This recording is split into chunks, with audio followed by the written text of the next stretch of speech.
Welcome to the Reboot Chronicles, your gateway to the world's most influential leaders who are rebooting their organizations and themselves to thrive in unprecedented times. I'm your host, Dean DeBias, CEO who's rebooted dozens of companies, creating billions in value. My passion is uncovering inspiring reboot stories. So buckle up, lean in, and please share this episode with a friend. It may help reboot their career and their life. Today on the Reboot Chronicles, we're going to dive into the trajectory of the economy and global competitiveness with one of the world's top economists and international business guru, Peter Morici. One of the most widely recognized voices in American economics, Peter's career embodies an evolutionary, kind of a rare journey across academia, government, and global media. We'll talk about that. Professor Emeritus at the University of Maryland Smith School of Business, he was also our Chief Economist at the U.S. International Trade Commission. A sought-after speaker, 18-time author and columnist in major print outlets, including The Hill and Newsweek. Most of you know Peter as a regular commentator on CNN, Fox News, Newsmax, News Nation, Fox Business, CNBC, and even C-SPAN. A 7-time winner of the MarketWatch Best Forecaster Award, I really enjoyed Peter's direct, tell-it-like-it-is style, and looking forward to unpacking how he adapted to his career turning points and the current state of the U.S. economy and what it really takes for America to stay competitive in this rapidly changing world. Peter, good to see you. Nice to be with you. You've had quite a storied career and pivoted and rebooted, and we usually hold that question till the end, but what has that journey been like? You started out a very tough time to be an economist, I think, back in the day. Yeah. I was 17 years old at a little state teachers college that my parents backed me off to. And they put me in an economics class because sociology was closed. And I've always been a morning person, and I've always been a C student. But I decided that now was the time for me to become successful. I was going to take college seriously and make something of myself because I came from a kind of hard-scrabble, blue-collar neighborhood, and nobody wanted out of there more than me because I was only like 5'6" and 125 pounds. That's not a good place to be. And no, it's just not in a society of construction workers. And so I really took it seriously, and I started showing up at 8 a.m. for this class and raising my hand. And the professor called me in and said, we'd like to talk to you. I says, why is that? He says, you're asking questions you shouldn't ask. I said, this stuff is simple. I says, I've never seen, this, I can do this stuff. Can't do much of anything else. He says, well, you ought to become a professor. You ought to get a PhD in economics. And then he waxed eloquently about how there was a vibrant job market for economists. By the way, I never thought I was going to do something like this. It's not on my mind at all. And so I took him up on it. I said, I have no money. He says, that's all right. We'll arrange it. And they did. I had 8 years of free education. Wonderful. Wow. Wonderful public education in New York State. Just that I went to graduate school so well prepared. They just did a great job on us. Then I get out of school in 1974, and guess what? There's a recession outside, and there are no jobs. What was a vibrant? I finally got a job in Minneapolis at a little Lutheran college, and the easiest place to find a bunch of PhDs from the University of Minnesota was at the airport. You went to the taxi stand because that's what they were doing. You couldn't find. I was getting paid hardly nothing, but I was so lucky to have it. But that experience taught me something. I would have to transform myself if I was going to be successful. So I went to Washington. I managed to talk my way into a job at the old Federal Energy Administration inside the Ford White House. And I knew nothing about energy. Oil was something you went to the gas station, you gave them some money, and they put it in your tank. And I learned about oil and things like that. And that I was able to change myself. And so that's when I realized my older brother was always very good at that. And he said, you can't expect to just get a job and move up the ladder these days. And that was the beginning of that. And so there have been several times in my life where things have evaporated underneath me simply because the world was changing. I stayed at the Department of Energy for 18 months, then went to a nonprofit, worked my way up, became reasonably well known, writing about international trade and economics and trade agreements, which I did study at school.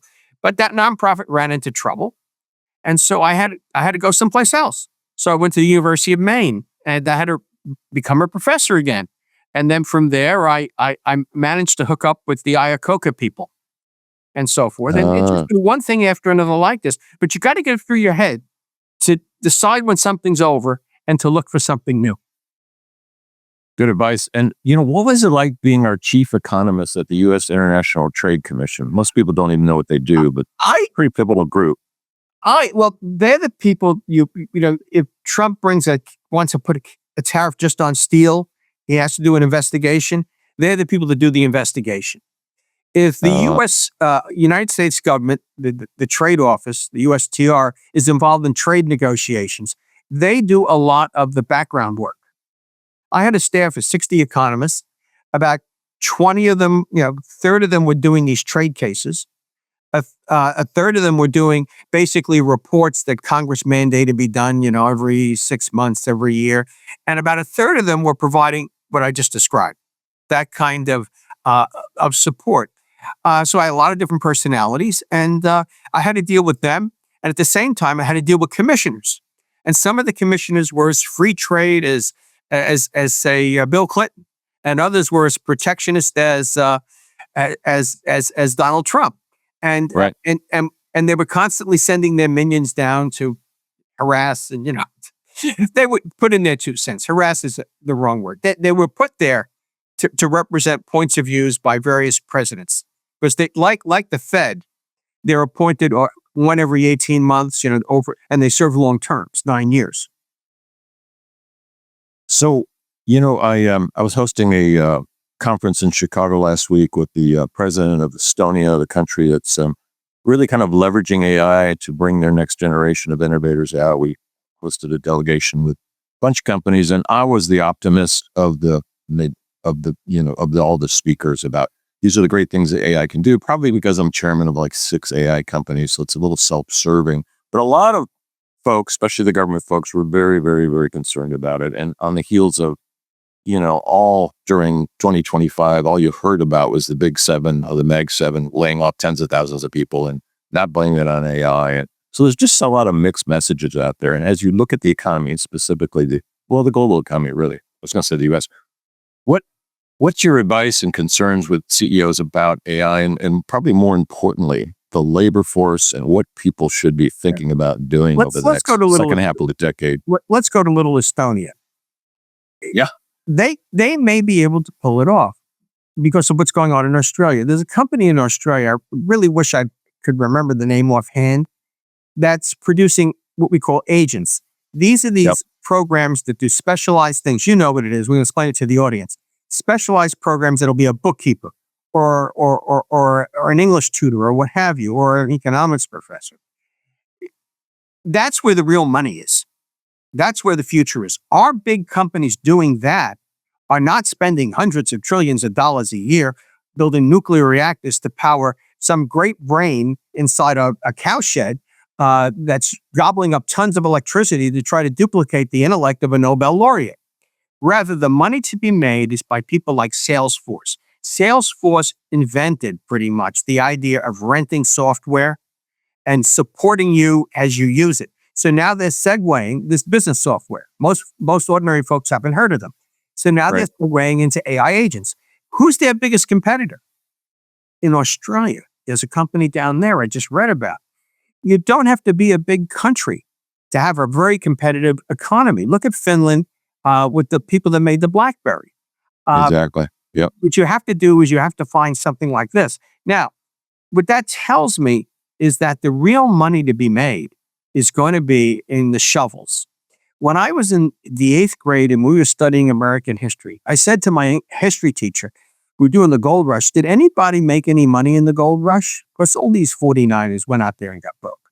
He says, yes, Peter, the guy who sold them the shovels. And that's Salesforce and Adobe and people like that. OpenAI may never pay out. That may be the biggest, that just might not pay out. It's a huge amount of money. But that doesn't mean these things aren't going to work. Eli Whitney didn't make a penny on the cotton gin, or didn't make very much. But the cotton gin revolutionized cotton production in the South, permitted a whole industry to emerge. So it's going to happen. Now, what does that mean for the labor force and for us? Yeah, well, exactly. For one thing, from a macro perspective, for America to prosper, you have to be able to sell these programs on a global basis. If we try to shut ourselves out from the rest of the world, and the Chinese get them, if they get the chance to sell to everybody, and we don't, then we're not going to be able to make this pay out for us because the scaling problem. There's that.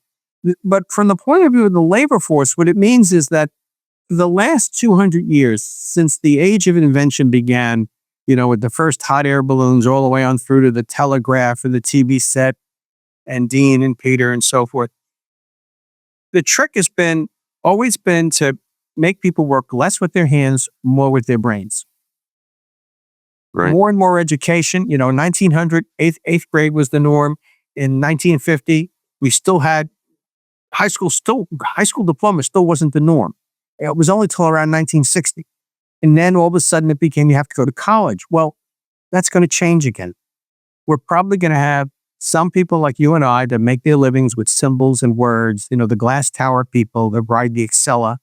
And a lot of people are going to be able to once again make a good living being some kind of tradesman. That doesn't mean you're banging metal, but it's going to be doing some sort of creative work with AI that only requires maybe 1 or 2 years of training. And the market's already doing that. The Department of Labor, through both Republican and Democratic administrations, these last several, has been certifying and developing a list of apprenticeship programs that you can go into. It take 1 to 2 years. They pay you $15 an hour, but at least you're not borrowing money.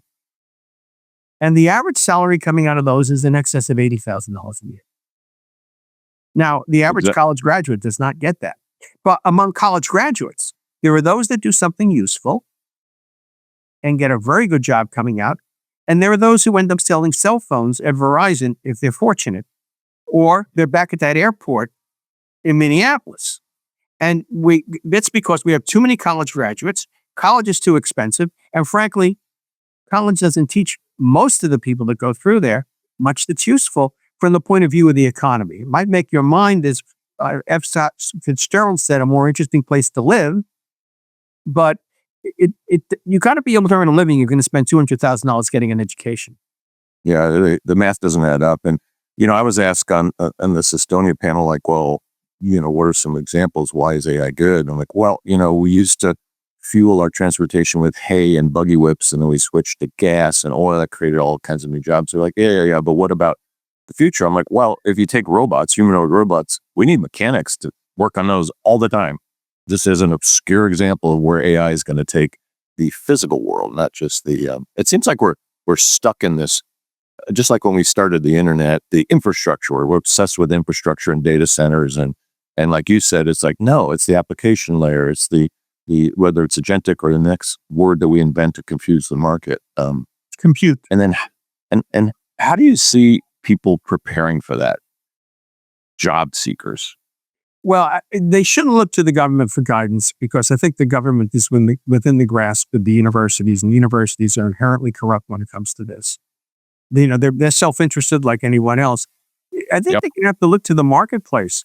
And I said, back in 1900, 1920, hospitals, for example, hospitals trained their own nurses. Right through the time I was an undergraduate, there was still nursing schools at hospitals. We had one down the street from Plattsburgh State. Where we had a nursing school in the college. There was a nursing school over there. In 2 years, they trained you to be a level 1 nurse. We're starting to see that come back in rural hospitals, where they used to have dormitories and everything. But we probably need to see hospitals in big cities. They won't want enough nurses. Well, they're going to have to buy an apartment building, put 18-year-old young ladies over there, and train them up. But what you do is you sign a contract that if I give you 2 years, you give me back 4, just like they do at West Point, as long as they're not exploited and paid a good wage once their 2 years is up. Yeah, that's a good point. When you look at AI and just going with that example, like build your own, companies like JP Morgan Chase have announced, hey, we're going to do our own AI platforms. The heck with you guys owning all our data. We're going to do it ourselves. And I've come out and publicly said, there's like a handful of companies that can afford to do that. JP Morgan Chase happens to be one. Walmart could probably afford it, one of the largest in the world. Amazon can afford it, but they're really a tech company already. So you look at these platforms, and you mentioned OpenAI, who, to your point, have to create a business model. They have to actually make money, and therefore, what is it? We're still back in the 1950s advertising model. It's what's paying for all this stuff. So, do you see that evolving to the next generation of a business model that's better for economies? That we're not just this ad-based thing that we're still stuck on. I mean, if you look at Google, it's still a big percentage of the revenues. I think that we're always going to be stuck with ads because, we're a consumer economy and you got to get to the consumer. But, how will ChatGPT pay for itself? Well, the same way that Google's web browser paid for itself. And that is, they'll be the web browser. They will sell products. They're establishing a retail platform to sell products, not AI products. I'm talking about, T-shirts and apples and what have you. And I just basically see them sort of nudging out that the way TV replaced radio. Now, whether that'll be enough to pay for all the investments they have, it's like the story of the railroads. There were lots of railroads built in the 19th and early 20th century, and we often had parallel lines. So what happened is they would compete with each other and drive the rates down until one of them went bankrupt, and then they would sell it for its real value, which was much less than what it cost to build. Right. And then they would undercut the other guy until people started ripping up lines. My feeling is that the intellectual capital that's being developed now will be there, but it won't necessarily be the people that developed it. Eli Whitney again. Everybody remembers the cotton gin. Everybody learns about it in high school civics. The other thing was interchangeable parts. He was the first guy to come up with the idea of interchangeable parts, which revolutionized manufacturing and gun manufacturing in particular. He never made any money at that because it was a process. It wasn't really a product. Well, if Walmart may be a big company, but they don't have a lot of money to spend on this because they're too busy. They don't have big margins. They're developing AI agents for their suppliers.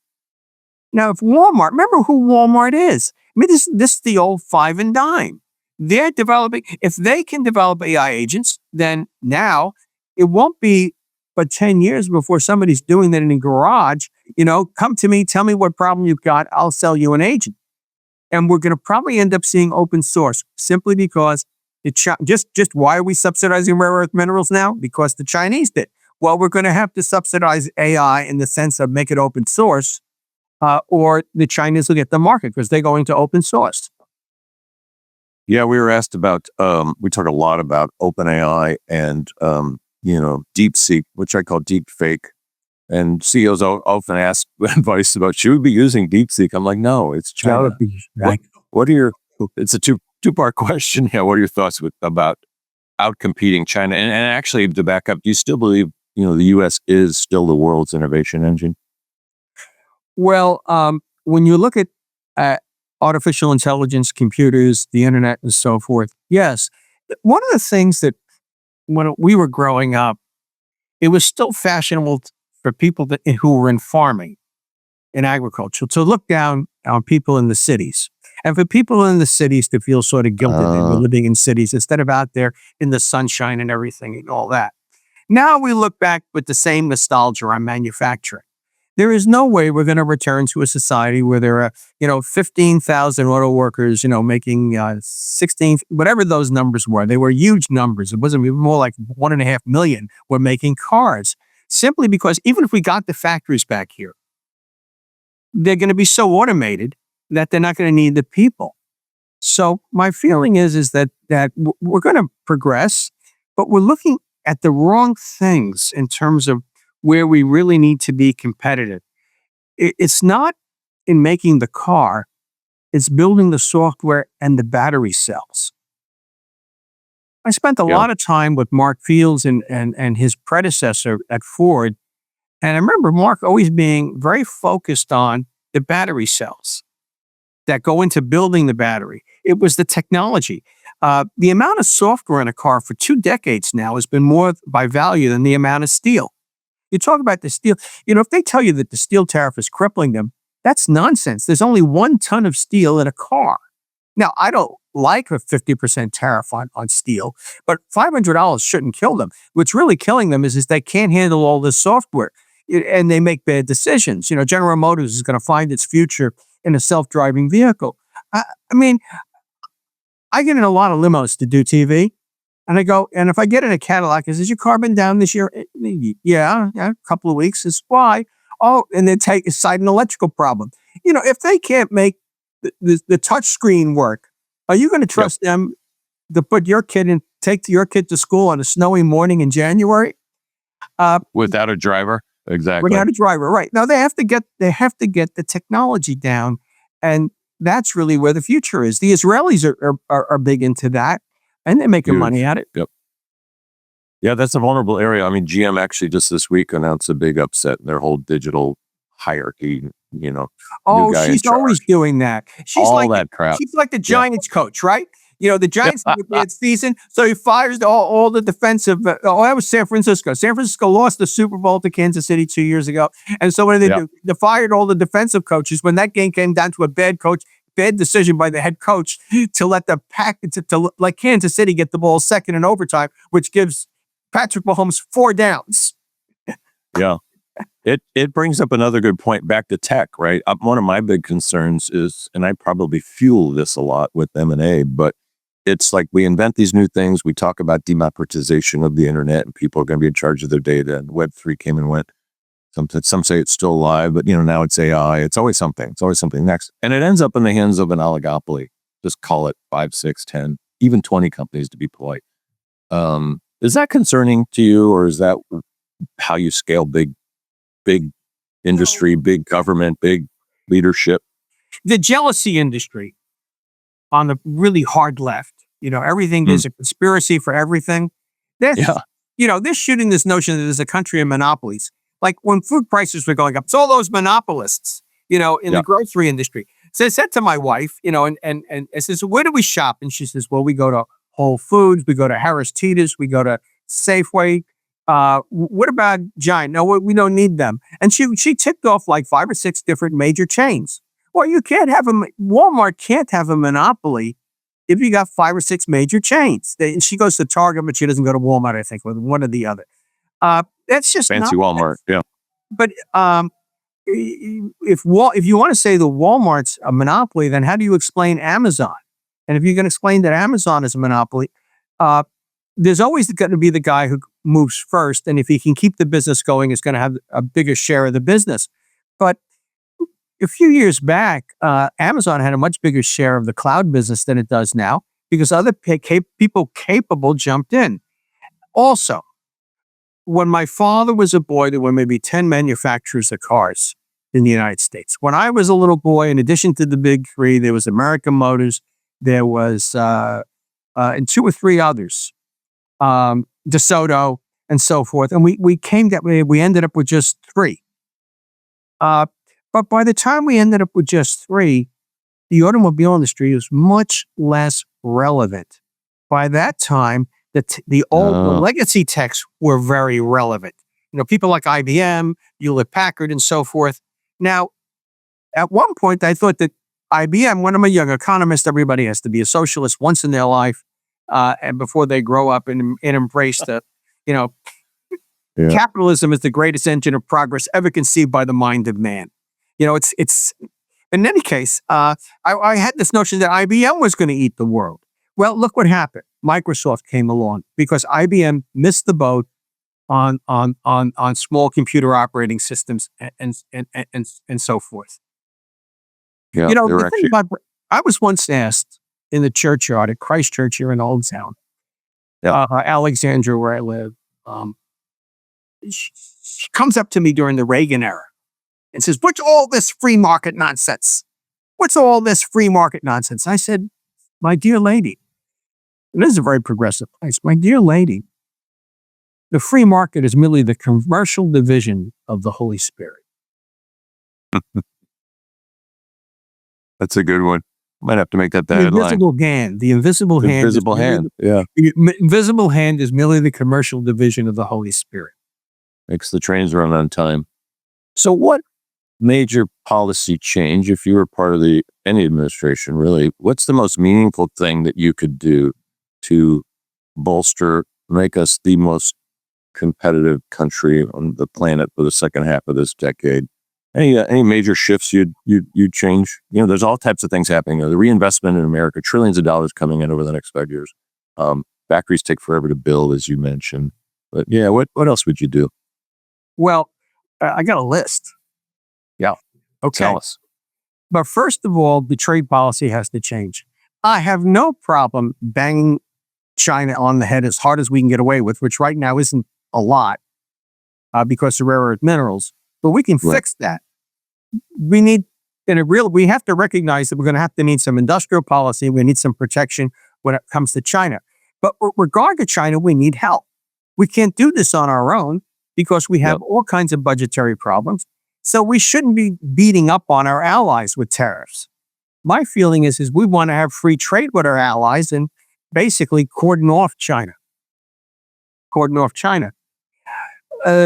We need to recognize that in order for the economy to pay for all this, it has to grow rapidly.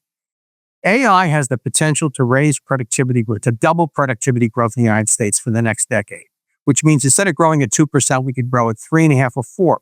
But to do that, even though we have a lot of people who are unemployed, we need essential skills. We need to recognize that maybe a third of our engineers are imported. So we need immigration. Also, we need people to pick lettuce. I mean, these people that get laid off in New York working in a glass tower, you're not going to get them to move to California. So we do need well-structured, well-thought-through immigration. And it's probably a lot more than Donald Trump wants to admit. It's certainly more than Stephen Miller can conceive of. The reality is they won't come to grips with the numbers of how these illegal aliens were so large in number, you can't subtract them from the economy unless you replace them with legal immigrants of the kinds that we need, which means we have to be selective. No more lotteries, no more chain immigrant, you just using, family and so forth with chain immigration. That's what we need. That's the second thing. The third thing, if there's any sector of the economy, we always like to talk about, academics always like to talk about waste in the military. Yeah. The reality is the second most wasteful place in America is in a university. The first most wasteful place is the healthcare sector. But I mean, they've bloated and become more and more expensive. They've become an arms race with each other to get students. And what are they doing? They're creating a generation of people burdened by debt. We're spending a fortune that way because in the end, a lot of this debt's not going to get paid. Universities to be put on a diet. And there's a lot of ways to do that. But one of them is to make them take an equity stake in the loans that go out. When the loans fail, some of it comes out of their hide. All of a sudden, they would get much more serious about what the English department's doing. Oh, I like that. Pay for performance. Nice. Yes, exactly. I think they would be much more interested in transportation and telecommunications and much less interested in gender studies and all the rest of that business. And it's time that they were cleaned up. I mean, think about this. Think about what we saw at Harvard with those riots. Think of the reasoning those people were giving us. Whatever you think about Israel, pro or con, what Hamas did to those poor people, taking old ladies, kidnapping them and so forth, was a terrible thing. So they got out in the streets and demonstrated against the policy the way they did. What's going on? Mandami. That's what his father teaches. Now, those places, they need to recognize that if they're going to use all of this government money, then they should be teaching people how to think, not how to chant. They shouldn't be, be temples for indoctrination. Yeah, exactly. We've had a couple presidents of universities who have been bold enough to come on because we've said many times education needs a reboot. And I'm mostly interested in just competitiveness of this country. Well, sure, you want people that can work for your companies and do a good job. They don't want. I've been a big proponent of H-1B visas for tech workers because we need them. We always need them. We will always need them because we don't always manufacture the smartest people in the world. We don't have enough of them. But what we have to watch out for also is universities exploiting foreigners to get lots of tuition out of them. Because basically, if you get into the country as a graduate student, you're going to find a way to stay. Okay, so people in some ways have been buying their way in by getting educated here. And we do pass over a lot of very talented people. When the University of Chicago has got a 3% admission rate, I'd stand to reason that that there are a lot more Americans that could do the work there. Yeah. Probably, or Harvard and whatnot. Stanford. MIT is not that way, by the way. MIT only has 10% foreign students among their undergraduates because they view themselves as there to serve the American economy. But that compact makes a lot of sense. It's kind of overdone. But that compact that Donald Trump proposes with higher education institutions makes some sense. They do need a cleaning up, and they need some government encouragement. We definitely need a reboot. So I want to really thank you for joining us today. But Peter, just to take us out, just to stay on that theme. So these students graduating, or maybe they're still have a year left, what should they be doing really to prepare themselves or get themselves thrust into this next generation economy over the next half a decade here? Well, they sure need to be skilled in AI. And so whatever they go into is going to evolve with that. And so they're going to have to basically learn how to live with an agent because they're going to be managing agents. And there will be opportunities simply because right now businesses are not taking in young people in the numbers they used to.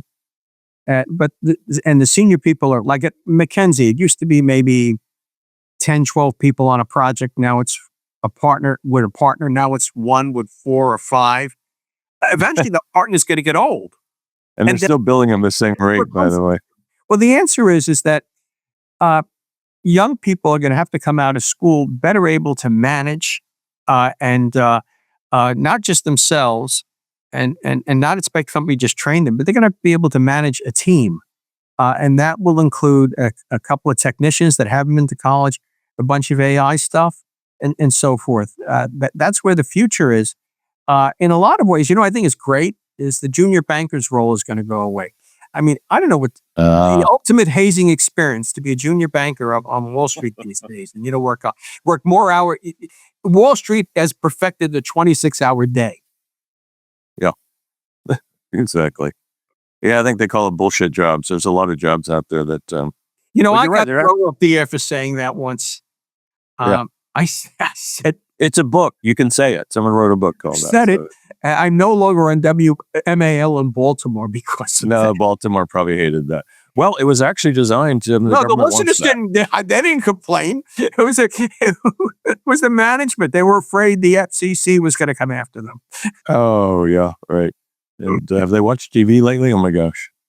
Yeah. Well, it's good. It's good advice, and you're right. They're going to be managing people, AI, robots, all kinds of weird assets. You got to learn that stuff now, just like 10, 20 years ago. Well, the schools aren't really teaching it well enough. No, they're not, but they weren't teaching spreadsheets well enough 20 years ago. And the people that did well were the people that learned how to use these computer tools to their advantage. I used to have, when I had my first job at the think tank, I had 3 research assistants working for me and a secretary. Okay. Now I do it all myself in this 9x12 room because I use all these tools, including some AI, to do my research, or assist my research and to help me with my writing and things like that. I mean, that's how you do it. The other thing is you've got to be adaptable. You can't get into this notion that, you're going to become like physicians even have to adapt. They change over time. That the technology is going to keep rolling at you every 10 years, every 7 years, and you're going to have to reinvent yourself. You have to make up your mind that you're going to be the Thomas Edison of Peter Morici or the Thomas Edison of Dean. That's it. Yeah, I like it. Thanks, Peter. Appreciate you joining us today. It's been a pleasure. Delightful conversation. Thank you. You've been listening to Peter Morici. This is Dean Tobias on the Reboot Chronicles. Please watch us or listen or subscribe wherever you get podcasts or rebootchronicles.com